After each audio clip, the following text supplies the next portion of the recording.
Welcome to another episode of the Midwest Breeze Bosses. I'm sitting here with my guy, Slink Proper. Yes, sir. It goes without saying, real major player, turning up in so many fields, so many industries, and we're gonna touch on that surely.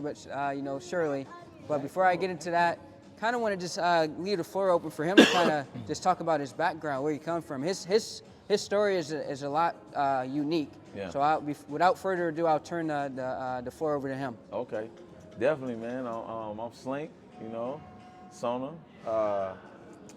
professional boxer, artist, club promoter. I got a long story. I'm originally Cameroonian African. Been in Minnesota, based here in Minnesota. There's a lot, man. It take all day. It literally take all day. It's not every day that you meet someone that has accomplished just what you've accomplished. You named off several hats that you wear, and I'm sure there's some that at this moment you just can't think off mind. Outside of that. First and foremost, you left out the part that you're a father. Yes. Oh, that's the main part. That's my son right there. We can't forget that. Can't forget that. Yalu, come on.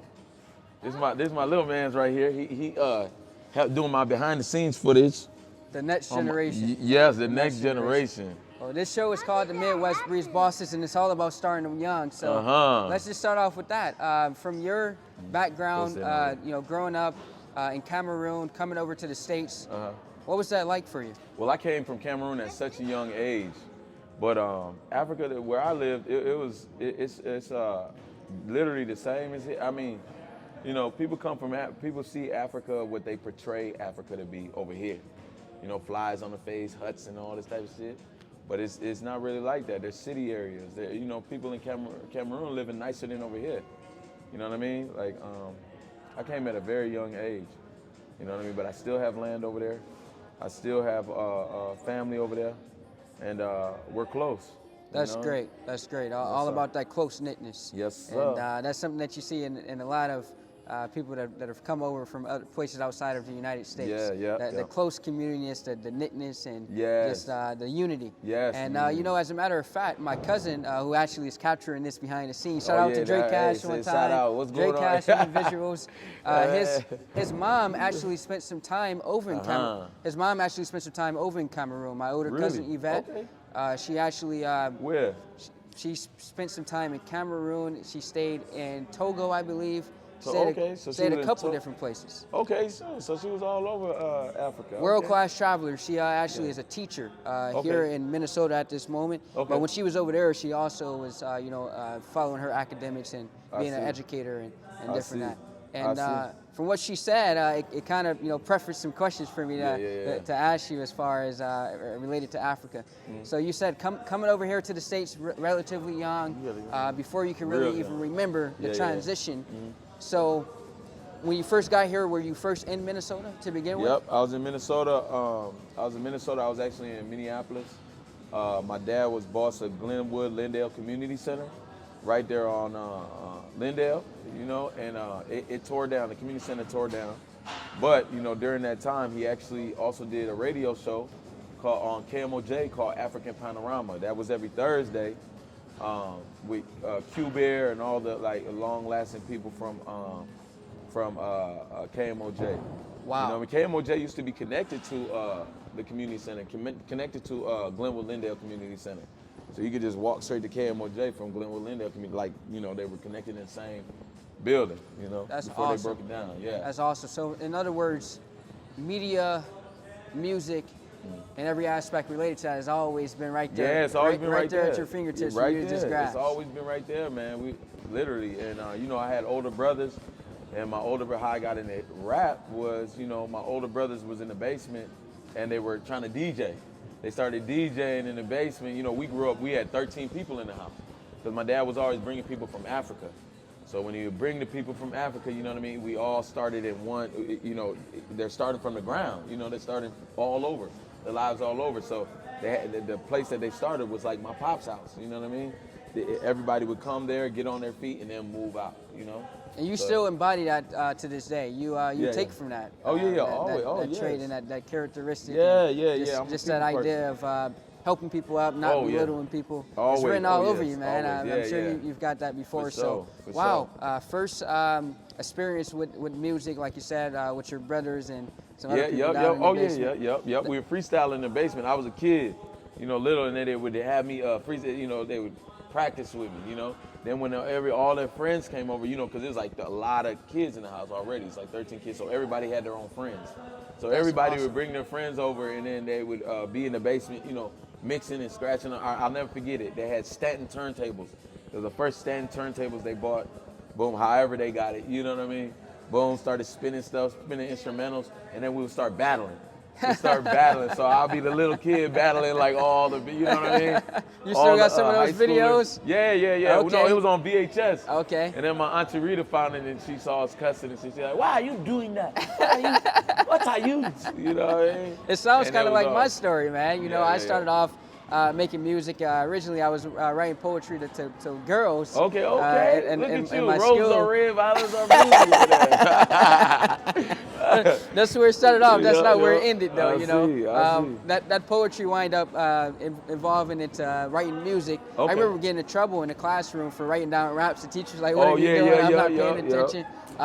When me and one of my close pals, we actually made a song. On the weekend, he was already at the studio, and then I wind up going to the studio with him. We made a song. Okay. We started feeling like That's how it happens sometimes. We started feeling like hot stuff after that. We turned up. The song went like Swag King Go, Young Goss Go.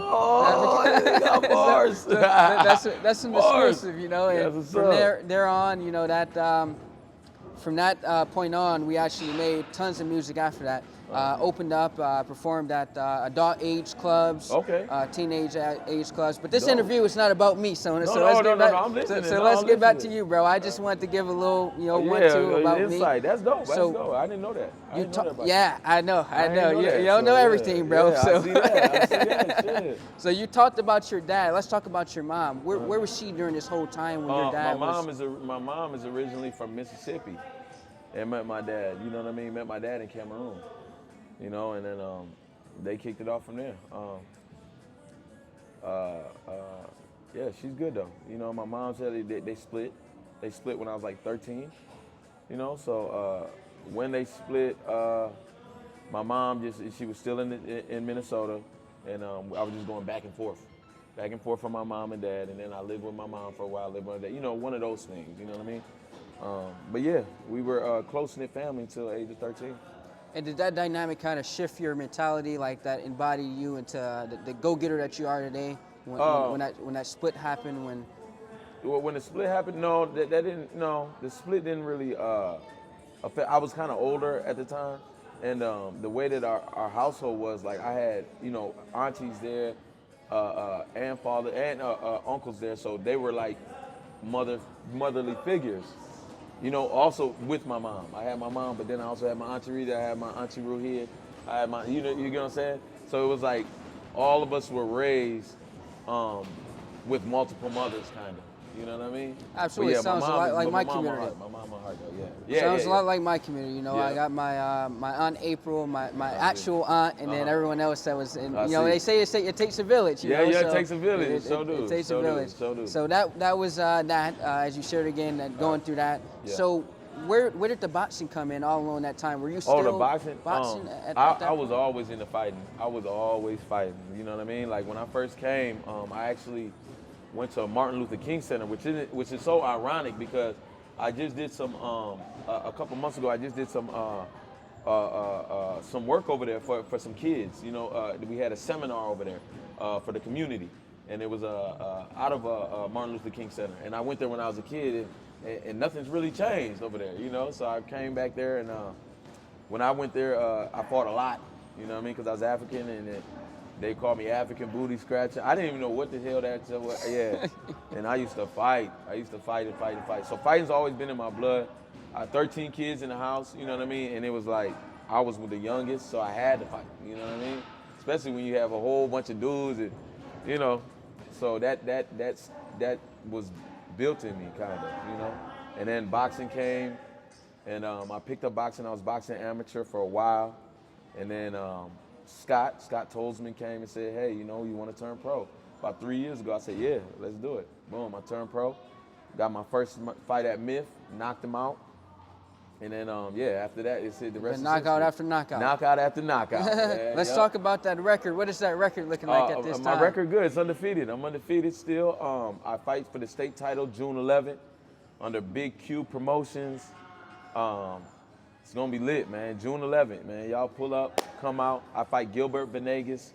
Gilbert Venegas has fought Jamal Charlo. He's fought world champions, you know what I mean? So I'm going in there with somebody very seasoned, you know? So, as it should be. Yes. So it's not going to be an easy fight, but you know what I'm saying? I don't expect it to be, but I'm going to make it, I'm going to show you something special that night. You know what I mean? I'm going to do something special. I look forward to it, champ. So yes, we're actually here sitting at Element Gym. Yeah, this is my gym. Let's talk about that for a minute. Yeah. You've got some training going on here. I saw it on Eventbrite. I saw it on your IG, your Snapchat. So let's just go into a little bit about that. How did that come about? Well, I'm at the gym a lot, and I was already training some people individually, and then it just grew as my record grew with boxing. So did my clientele with training. You know what I mean? And I train a youth class too.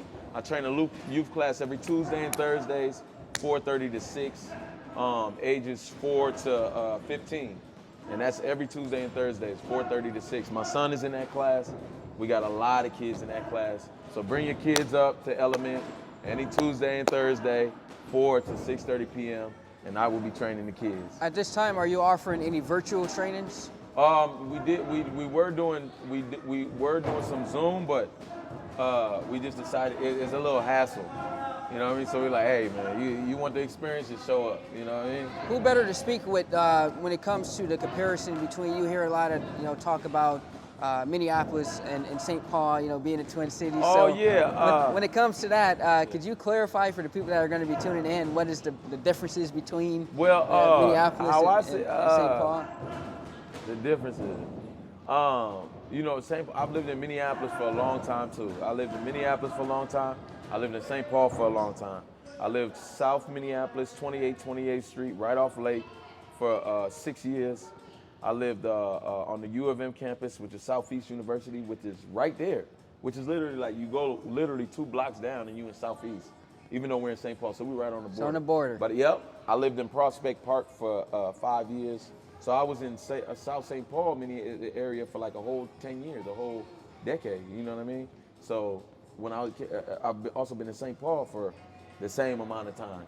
So, they all got their perks. St. Paul got his perks, Minneapolis got his perks.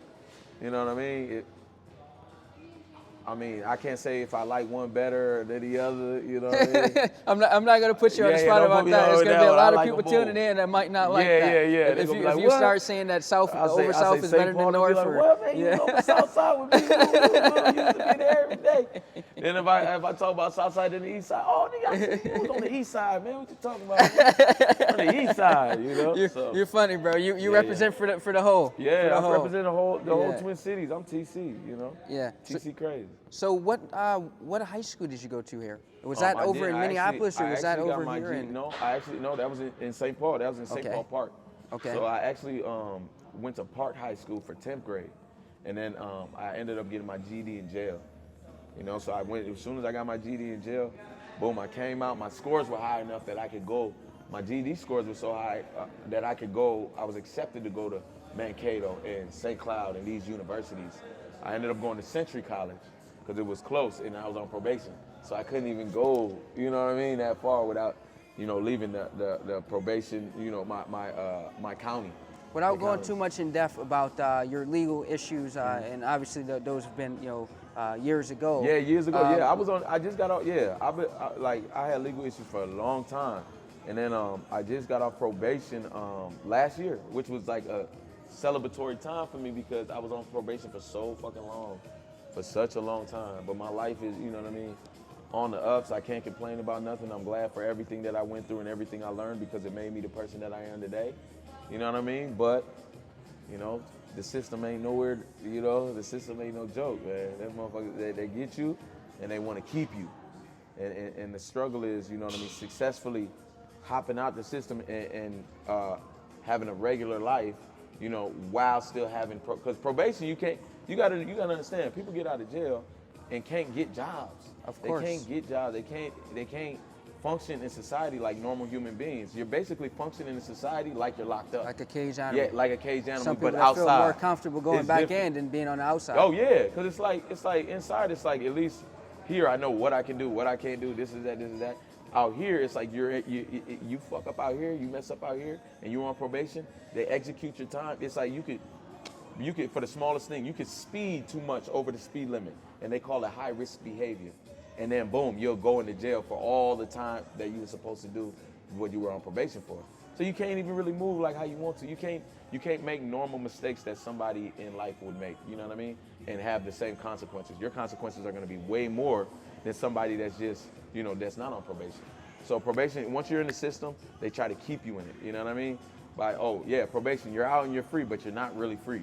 I can see that you're very passionate about, your story. You don't shy away from talking about your mistakes. And that just speaks a lot to your character. Like you said, again, it shapes you. You're constantly developing stuff like that. You speak so articulate, bro. When you were down, were you reading any books? I was always. That's why I got the name Proper from, because the proper in my name is because I spoke proper.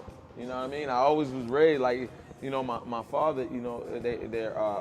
Cameroon's colonized by the French, but Africa got a lot of European influence, so it's like a lot of the people that when they talk, it's very proper, like it's very like yes, we may go to here, or him and I, and proper sentence structure and shit like that. So we were raised like that, like we said like ain't or anything like that. They're like, what is that? What you get scolded. Right, scolded right there. Yeah. So my language, I'll be in the hoodest areas. Yeah. You know what I mean? And they're like, man, this man talks so proper. What the fuck are you doing? I get the same thing, bro. Who this guy? Yeah. I get the same thing, bro. But they don't understand that. You know what I mean? To elevate function in society, to elevate, you got to be able to communicate effectively.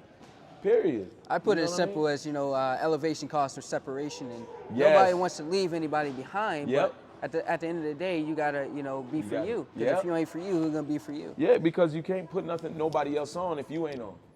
How you gonna put somebody else on if you ain't on? That's like, you know what I mean? A bum can't put another bum on. You know what I mean? It's like that. I was just at one of your recent party promotion events. It wasn't actually your party, but you were tied to the event. Mm-hmm. So let's talk about that. That event was kind of crazy, man. It wasn't your first rodeo. So no. What was the first party that you promoted, and what was that experience like? Man, I was doing parties back in the days. I was with a group. I'm with a group called Third World.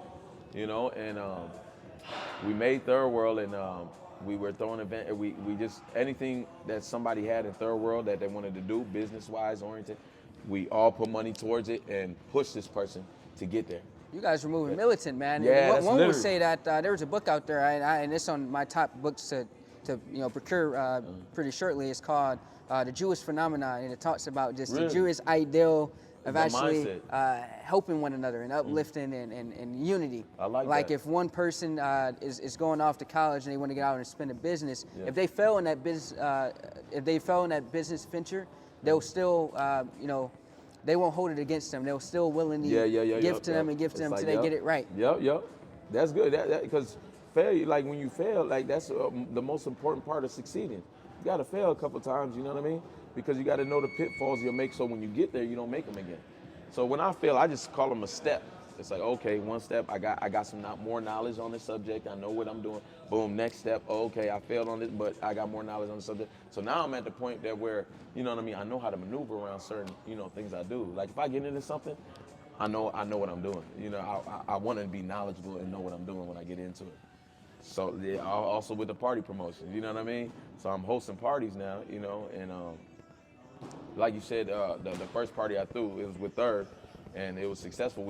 Us and Elijah girls threw this big event. We used to have yearly barbecues as well, for the community, free food and everything. So yeah, it's been a long time promoting and doing that type of stuff.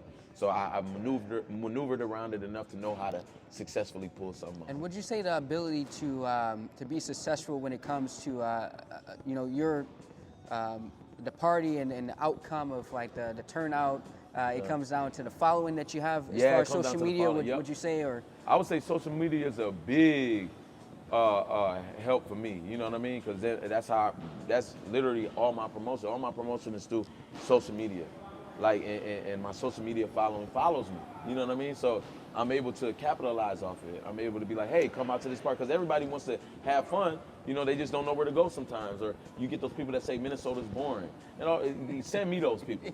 Send me them people. I'll send them right over to you, bro. I'll send them right over to you, bro. Especially on the negative 27 days. Exactly, yeah. Send them over. Trust me, they're going to have fun. They're going to have fun, and they are going to enjoy the event, and then they're going to come back for another one. They're going to be waiting for the next event. And my next event is May 7th. May 7th at Crave. So for somebody that's just starting out, and hold that thought for a moment, for someone that's just starting out when it comes to promoting, let's say they're getting out of high school, let's say that they've tried their hand at promoting before, and they just haven't had the following that they should, what would be your advice? My advice would be like, be a people person, because, you know what I mean, it's hard to promote something if you can't sell it. You get what I'm saying? And salesmanship is a art almost. You know what I mean? You're selling something always. You're selling something always. We're selling a fight right now. We're selling your podcast right now.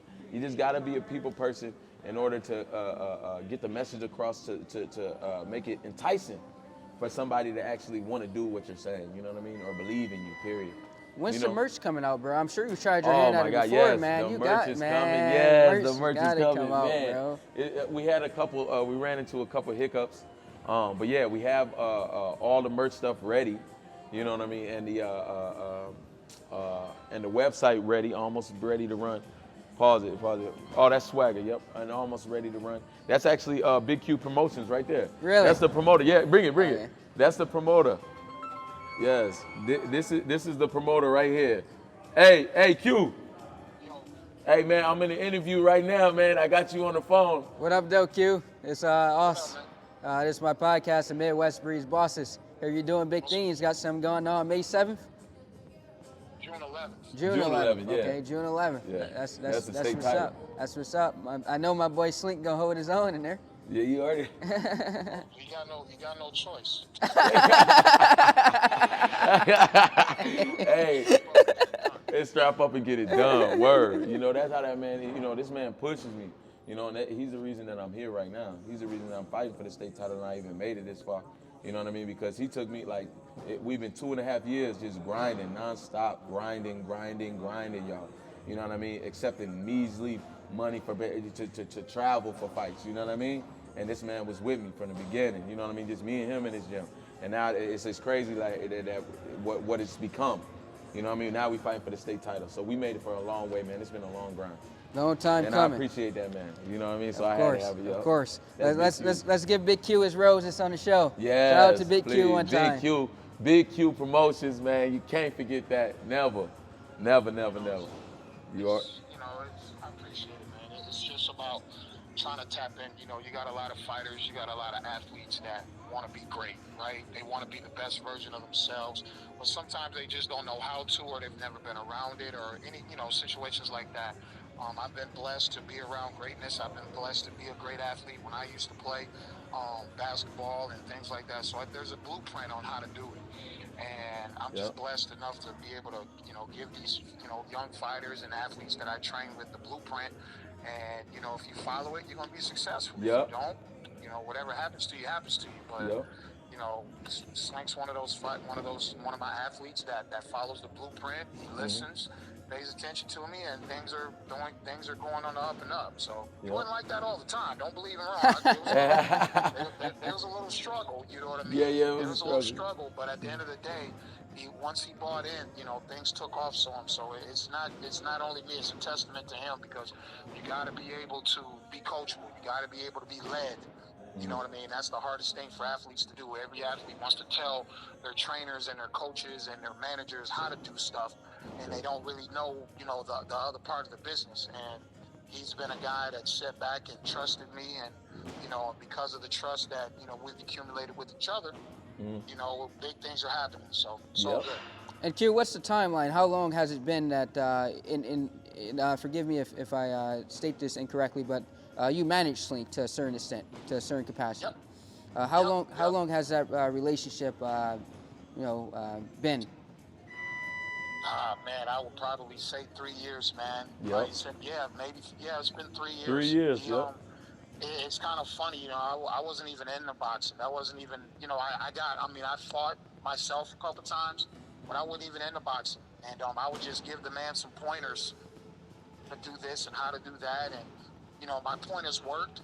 And, Yeah. all of a sudden he came to me and was like, hey, Q, I want you to train me, manage me, and help me build my career. Yep. I ain't gonna lie, I was a little hesitant because, you know what I mean, I was kind of new to the sport, but once I sat down and thought about it, it was like, man, there's nothing I've never conquered, so why not? Yeah. So, Absolutely.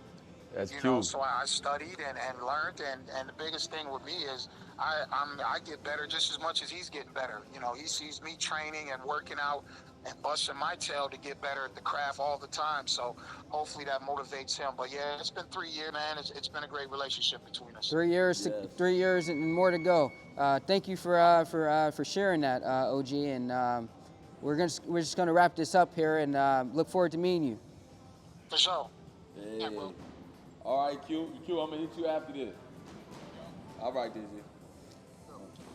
Yeah. So we talked about Minnesota, and if you had to sum up Minnesota in one word, if you had to sum up the Midwest in one word, what would it be? It'll be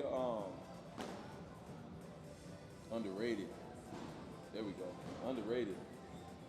Especially Minnesota, man. It's like, damn, we had 3 Olympic winners. Like, people ain't even talk. Y'all know that, right? We had 3 people. I think two people that took gold in the Olympics, in the Olympics worldwide, just from Minnesota. We got Chet Holmgren, #1 draft pick in the nation, right? For college basketball. Q trains him too. You know what I mean? He went here. That's Chet Holmgren. You know what I mean? He played for Gonzaga, but now he's going straight to the league. We had Jalen Suggs. Jalen Suggs was here. You know what I mean? We underrated. We got everybody. I mean, shit. We real underrated. If I had to sum up the Midwest, I would say that as well. Yeah. So, because the show's name is the Midwest Breeds Bosses, when you think of what a boss is, what would be your definition? A boss is somebody that's an employee to his employees. Shit, a boss is somebody that helps his follower, that helps people. You know what I mean? You can't be a leader with no followers, but you can't be a follower with no leader. If that makes sense. That's real. If that makes sense. Yeah. That's real. So you gotta cater to your followers. You gotta cater to your people. Of so course. I gotta be a servant to you for you to be a servant to me. You Of get course. what I'm saying? Servanthood. Exactly, man. Of course. I gotta see what you need. What's good? How can I help? How can I help you? This is that. You know what I mean? I gotta make sure that I can help other people. And the great thing is, bro, you're not just saying that, bro. Like, I've seen you do just that, bro. So I already know, bro. People, you can ask anybody. People will tell you that I'm a genuine guy, man. And people will tell you. You know what I mean? Because I believe like you give respect to get it. You know what I mean? You give respect to get it. What are your short-term goals for Slink Proper? All right, short-term goal. I don't even have short-term goals, really. You know what I mean? I stick with those long-term goals, and everything that I'm able to accomplish up to that goal is my short-term goal. Can we share one of those outside of the fight coming up? Can we share what one of those are? Oh yeah, okay. Getting my son. I had to fight for my son. My son, like I didn't see my son for 6 months, 7 months. I was fighting for him, and work with me and my son are like this. You know what I mean? One of those dad and father, dad, like, you know what I mean? Like one of those close son and father, relationships. He looked like me too, you know what I mean? But yeah, I had to fight for my son for 6-7 months, and then as soon as I got him, I was the happiest man in the world. Yeah, you got that new house alert, right? New house alert, yeah. You know what I mean? And, Spoiler, you work hard, you play hard, and I play hard, yeah. But I work too hard. So you know what I mean? And that's what you need a break every once in a while, man. And yeah. Any inspirations when it comes to boxing that you want to name? Anybody? I really like it right now. I really like Canelo right now. Canelo, I really like him. That's who I really like right now. Period. Canelo, but there's a lot of different boxers I like. And then the boxers from the city, the world champs from the city, like Caleb Turks. I didn't shout him out in one of my last interviews. I wanted to make sure I shout out Caleb Turks because he comes to the gym and gives me work. You know what I mean? He gives me that, world-class sparring. You know what I mean? That you can't find nowhere. You really can't get that anywhere because professional boxers, and especially world champions, they don't just spar with anybody. They don't just go around sparring people. They don't do that. You know what I mean? For him to come and give me work and this is that, I really appreciate you, Caleb. And Y'all go get his beer. Go get Caleb Turk's beer. It's called 10 Count. Yeah. Shout out to Caleb one time. Yeah. Caleb. Well, bro, it's been real. This is just part one, and I look forward to continue building our relationship on and off the camera. And peace and love to you, my brother. And check out that fight. Yeah. Tune in. Is that gonna be pay-per-view, bro? June 11th. No, it's gonna be streamed. Yep, it's gonna be a stream. I don't know the streaming things off top, but it's gonna be streamed. But otherwise, I want you coming here live. It's gonna be here at Element Gym live, state title fight, welterweight 152, Gilbert Venegas, June 11th. It's going down. I'm about to show y'all something special, bro. Yes. Tune in for that right there. Yes, this is another episode of Midwest Breeze Bosses. Yeah. I'm your host, Austin Boss. You already know.